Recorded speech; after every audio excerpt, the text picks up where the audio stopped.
Jabardasth anchor Rashmi Gautam గురించి ప్రత్యేకంగా పరిచయం అక్కర్లేదు. గత కొన్నేళ్లుగా తన యాంకరింగ్తో తెలుగు ఆడియన్స్ని ఎంటర్టైన్ చేస్తుంది అందాల తార. అలాగే అడపాదడపా సినిమాల్లో నటిస్తోంది అందాల తార. త్వరలోనే ఆమె నటించిన ఓ సినిమా రిలీజ్ కానుంది. అయితే జబర్దస్త్తో పాటు శ్రీదేవి డ్రామా కంపెనీ వంటి టాప్ షోలను సందడి చేస్తుంది రష్మి. ప్రస్తుతం ఓ తెలుగు సినిమాలో మెయిన్ లీడ్ పోషిస్తుంది. అయితే ఆమె నటిస్తున్న లేటెస్ట్ తెలుగు సినిమా వైతరణి. అఖిల్ బాబు దర్శకత్వంలో ఏఆర్ కాంతలక్ష్మి, ఆర్ రమేష్ బాబు వైతరణి సినిమా నిర్మిస్తున్నారు. ఇందులో యాంకర్ రష్మితో పాటు ప్రదీప్ పల్లి లీడ్ రోల్లో నటిస్తున్నారు. అయితే ఇటీవలే ఈ మూవీ ఫస్ట్ లుక్ పోస్టర్ విడుదల చేశారు మేకర్స్. భయానికి మరో పేరు వైతరణి అంటూ విడుదల చేసిన ఈ పోస్టర్ సినిమాపై ఆసక్తిని రేపుతుంది. అయితే ఇక ప్రస్తుతం టీవీ షోస్, సినిమా షూటింగ్లతో బిజీగా ఉంటున్న యాంకర్ రష్మి ఉన్నట్లుండి వారణాసిలో ప్రత్యక్షమైంది.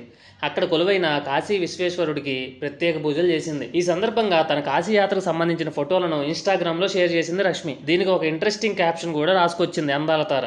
అయితే ప్రస్తుతం ఈ ఫోటోలు నెటిజన్లు అమితంగా ఆకట్టుకుంటున్నాయి.